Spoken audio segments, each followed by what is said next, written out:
एक गांव में हरिया नाम का एक बहेलिया रहता था। वह गांव में जाल बिछाकर चिड़िया, कबूतर, तोता और अन्य पक्षियों को पकड़ता था। फिर उन्हें पिंजरे में बंद करके रख लेता और गांव के बाजार में बेच देता था। हरिया के घर में उसकी पत्नी शोभा भगवान शिव की भक्त थी। वह दिन रात भगवान शिव की पूजा करती थी। शोभा अपने पति के काम से खुश नहीं थी। एक दिन उसने हरिया से कहा कि तुम जिन पक्षियों को पकड़कर बेचते हो, इससे उन्हें कितनी तकलीफ होती होगी। उसकी बात सुनकर हरिया हंसने लगा और उसने कहा कि तुझे कैसे पता इन्हें तकलीफ होती है? इन्हें बाजार में बेचने से मुझे अच्छे पैसे मिलते हैं। यह सुनकर शोभा रोने लगी। उसने कहा, आपको शायद यह नहीं पता कि इन भोले बेजुबान पक्षियों की हाय हमें लग रही हैं। इसी कारण हमारे कोई संतान नहीं है।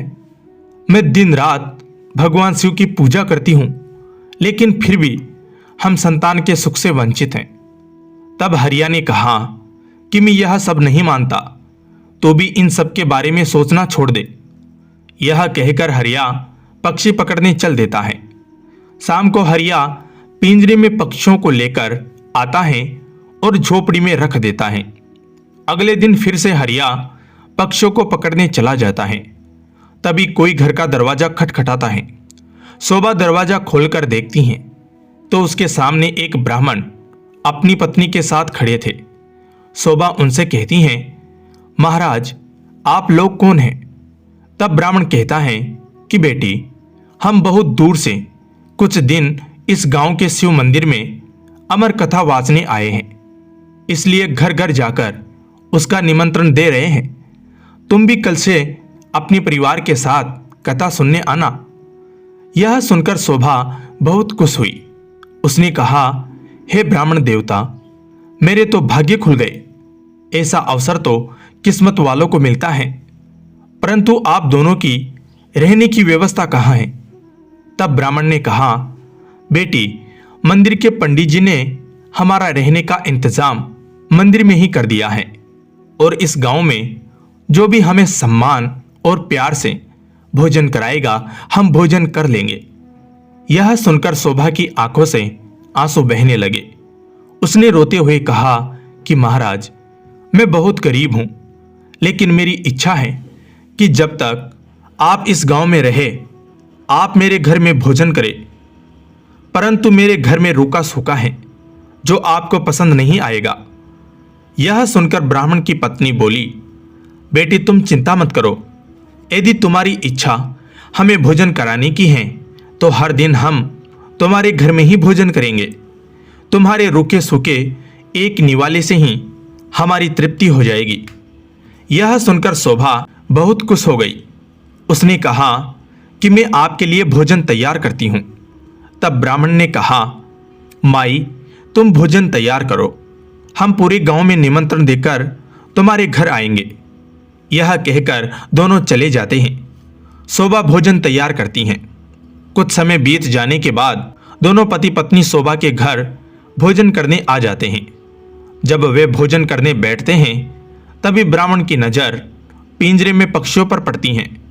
वे उठकर खड़े हो जाते हैं। शोभा उनसे पूछती हैं, महाराज, क्या मेरे से कोई भूल हो गई? ब्राह्मण ने क्रोधित होते हुए कहा, तुमने इन बेजुबान पक्षियों को पिंजरे में कैद कर रखा है। हम तुम्हारे घर भोजन नहीं कर सकते। तुम भगवान शिव की अमर कथा सुनना चाहती हो और उनके प्रिय कबूतरों को तुमने कैद कर रखा है। यह कहकर वे चल देते हैं। शोभा उनके पैर पकड़ लेती हैं और कहती हैं, हे ब्राह्मण देवता, मेरे घर से रुष्ट होकर न जाइए। मैं तो वैसे भी संतान सुख से वंचित हूं। अगर आप भी बिना भोजन किए चले गए तो हमारा सर्वनाश निश्चित है। यह पक्षी मेरे पति ने पकड़े हैं, मैं अभी इन्हें आजाद कर देती हूं। यह कहकर वह बाहर जाकर सारे पक्षियों को आजाद कर देती हैं। यह देखकर ब्राह्मण पत्नी सहित भोजन करते हैं और शोभा को सौभाग्यवती और पुत्रवती होने का आशीर्वाद देकर चले जाते हैं। शाम को जब हरिया आता है तो वह पिंजरा खाली देखकर शोभा से पूछता है, तब शोभा उसे सारी घटना बता देती हैं। हरिया गुस्से में कहता है कि मैं इतनी मेहनत से पक्षी पकड़कर लाया था और तूने सब उड़ा दिए। आज के बाद किसी को भोजन पर मत बुलाना। तब शोभा कहती हैं, मैंने तो उन दोनों को 7 दिन का न्योता दे दिया है, अब मैं पीछे नहीं हट सकती। उन्होंने मुझे सौभाग्यवती और पुत्रवती होने का आशीर्वाद दिया है। अमर कथा वाचने वाले सच्चे ब्राह्मण का आशीर्वाद कभी बेकार नहीं जाता। अगर उन्हें भोजन नहीं कराया और उन्होंने गुस्से में श्राप दे दिया तो हमारा सर्वनाश हो जाएगा। आप केवल 7 दिन तक पक्षियों को मत पकड़ना, बाद में जो चाहे करना।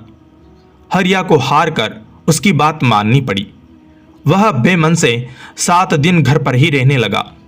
हर दिन ब्राह्मण और उनकी पत्नी भोजन करने आते। उनके आने से पहले हरिया घर से चला जाता। उसे यह सब पसंद नहीं था। शाम के समय शोभा कथा सुनने जाती।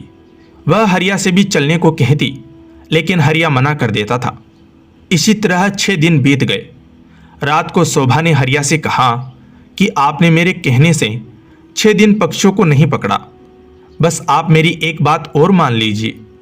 हरिया ने कहा, क्या बात है? वैसे भी मैं केवल कल ही घर पर रुकूंगा, परसों से अपने काम पर जाऊंगा। तब शोभा ने कहा, कल अमर कथा समाप्त हो जाएगी। मैं चाहती हूँ आप कल मेरे साथ मंदिर में कथा सुनने चले और वहाँ से वापस आने के बाद ब्राह्मण और उनकी पत्नी को अंतिम बार भोजन कराकर उनसे आशीर्वाद ले। क्या पता उनके आशीर्वाद से हमें संतान का सुख मिल जाए। हरिया उसकी बात सुनकर अगले दिन कथा सुनने चल देता है। मंदिर में कथा सुनते सुनते हरिया की आंखों से आंसू बहने लगते हैं। शोभा के पूछने पर वह कहता है कि भगवान शिव ने जिन कबूतरों को अमरता का आशीर्वाद दिया, मैंने जीवन भर उन्हें बेचकर अपना जीवन नरक बना लिया। कथा समाप्त होने पर वे दोनों घर आ गए। हरिया का मन निर्मल हो गया था। उसने शोभा से कहा कि मैं आज से ही यह काम छोड़ दूंगा और मेहनत मजदूरी करूंगा। कुछ देर बाद ब्राह्मण और उनकी पत्नी भोजन करने आए। हरिया ने उनका स्वागत किया, उन्हें भोजन कराया। उसके बाद हरिया ने अपने मन की सारी बात उनके सामने रख दी। तभी ब्राह्मण और उनकी पत्नी भगवान शिव और माँ पार्वती के रूप में प्रकट हो जाते हैं। भगवान शिव कहते हैं कि तुम्हारी पत्नी की भक्ति देखकर हम तुम्हें संतान सुख देना चाहते थे, किंतु तुम्हारे पाप के कारण यह संभव नहीं था। इसलिए हमें तुम्हारा मन बदलने के लिए भेष बदलकर यहाँ आना पड़ा। यह सुनकर दोनों पति पत्नी रोने लगते हैं और उनके चरणों में गिर जाते हैं। भगवान शिव और माँ पार्वती उन्हें पुत्रवती होने का आशीर्वाद देकर अंतर्ध्यान हो जाते हैं। भगवान के आशीर्वाद से उनके घर एक सुंदर कन्या का जन्म होता है। कन्या के आने के बाद उनके दिन बदल जाते हैं। वे काफ़ी धनवान हो जाते हैं। जय उमापति भोलेनाथ की।